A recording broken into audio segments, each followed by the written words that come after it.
¿Qué pasaría si el hombre que cambió la historia de la espiritualidad cristiana hubiera comenzado su vida como un joven rico, vanidoso y soñador? Imagina a un muchacho rodeado de fiestas, ropa fina y promesas de poder, cuya vida parecía destinada al lujo, a la gloria y a la fama.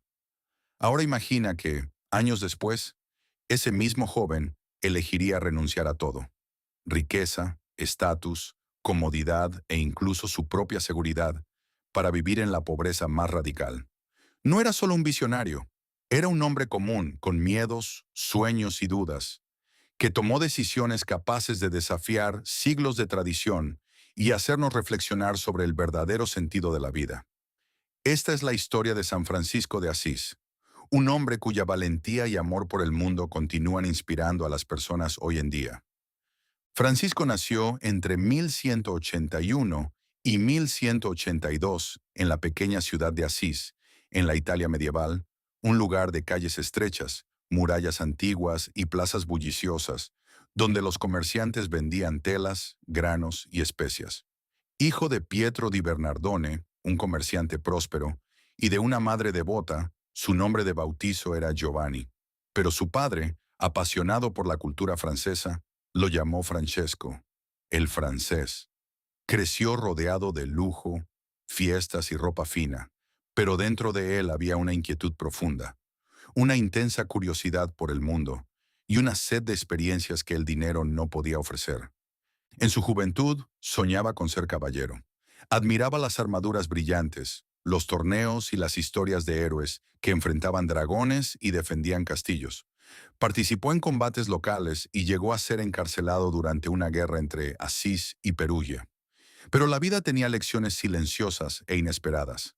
La soledad de la prisión y una enfermedad prolongada le hicieron percibir la fragilidad humana y el vacío de sus ambiciones. Los sueños de gloria y poder, antes tan intensos, comenzaron a perder su brillo, y surgió en él una inquietud profunda. Francisco se preguntaba: ¿cuál es el verdadero sentido de la vida? El punto de inflexión ocurrió frente a un crucifijo en la pequeña iglesia en ruinas de San Damián. La madera gastada del altar, el olor a velas quemadas, el frío de las piedras bajo sus pies y el silencio casi palpable creaban un escenario perfecto para lo inesperado. Allí parecía susurrarle una voz: Francisco, reconstruye mi iglesia. No lo entendió como una metáfora. Sintió que debía actuar de inmediato. Comenzó a vender telas de su padre para restaurar iglesias abandonadas, algo que provocó la ira y la incredulidad de su familia.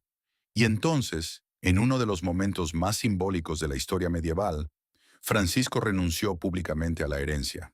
Ante el obispo y la población de Asís, se quitó la ropa fina, dejando atrás estatus, comodidad y seguridad, y declaró que ahora tenía un solo Padre, el Padre Celestial.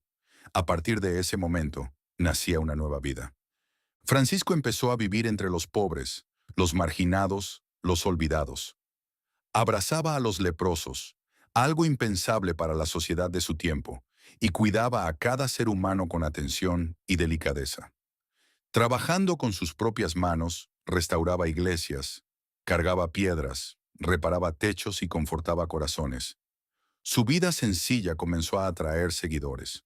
Pronto nació la Orden de los Hermanos Menores, hombres que, como él, renunciaban a posesiones y comodidad para vivir la espiritualidad de manera práctica y literal. Pero la historia de Francisco no se limita a la pobreza.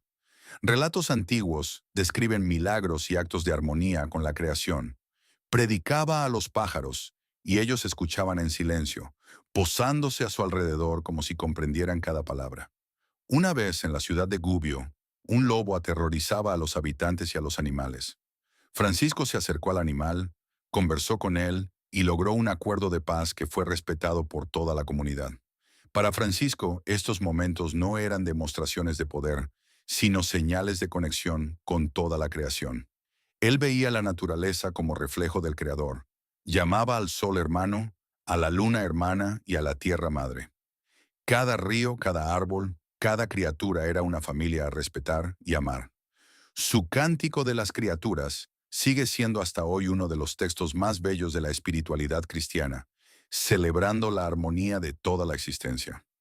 En 1224, en el Monte Alberne, Francisco vivió una experiencia extraordinaria. Durante un periodo prolongado de intensa oración y ayuno, se dice que recibió los estigmas, marcas en sus manos, pies y costado, semejantes a las heridas de la crucifixión de Cristo. Fue el primer caso documentado en la historia cristiana. Físicamente debilitado, casi ciego y sufriendo dolores constantes, jamás perdió la alegría. Su fe no era sombría, era luminosa, llena de esperanza y amor por el mundo y todos sus habitantes. Incluso debilitado, Francisco tuvo el valor de viajar a Egipto durante la Quinta Cruzada para encontrarse con el sultán Al-Kamil. No fue como guerrero, sino como hombre de diálogo y compasión. En medio de la tensión y la amenaza de conflicto, buscó entendimiento, demostrando que la verdadera valentía no reside en empuñar armas, sino en abrir el corazón al otro.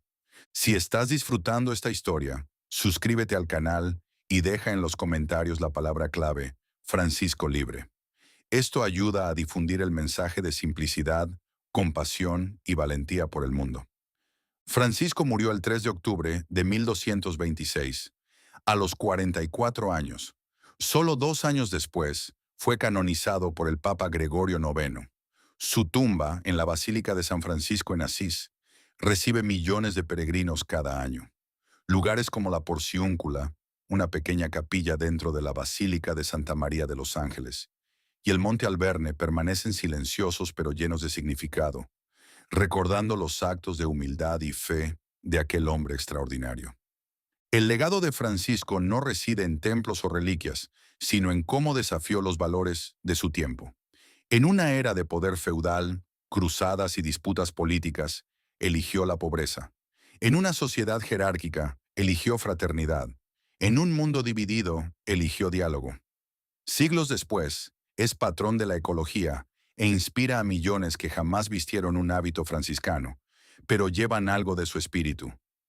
Si esta historia te conmovió, dale like al video, compártelo con amigos y suscríbete al canal. Deja tu comentario contándonos qué enseñanza de Francisco aplicarías en tu vida. Juntos podemos difundir este mensaje de simplicidad, valentía y amor por la creación. San Francisco de Asís nos recuerda que la verdadera riqueza no está en acumular, sino en entregar. Que el verdadero poder no está en dominar, sino en servir. Que la verdadera grandeza no está en ser temido, sino en amar. En un mundo marcado por el consumo excesivo, la ansiedad y la búsqueda constante de reconocimiento, la historia de Francisco nos invita a reflexionar. ¿Qué es realmente importante?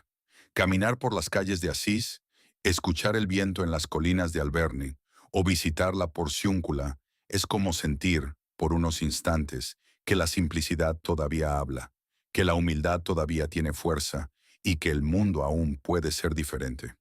Cada piedra, cada árbol, cada brisa que pasa por los campos y colinas de Asís parece susurrar las enseñanzas de Francisco.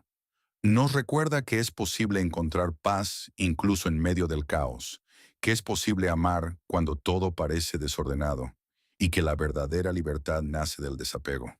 ¿Y tú? Si tuvieras que elegir entre poseerlo todo o ser verdaderamente libre, ¿qué camino seguirías? ¿Qué estarías dispuesto a renunciar para encontrar sentido, alegría y conexión con el mundo que te rodea?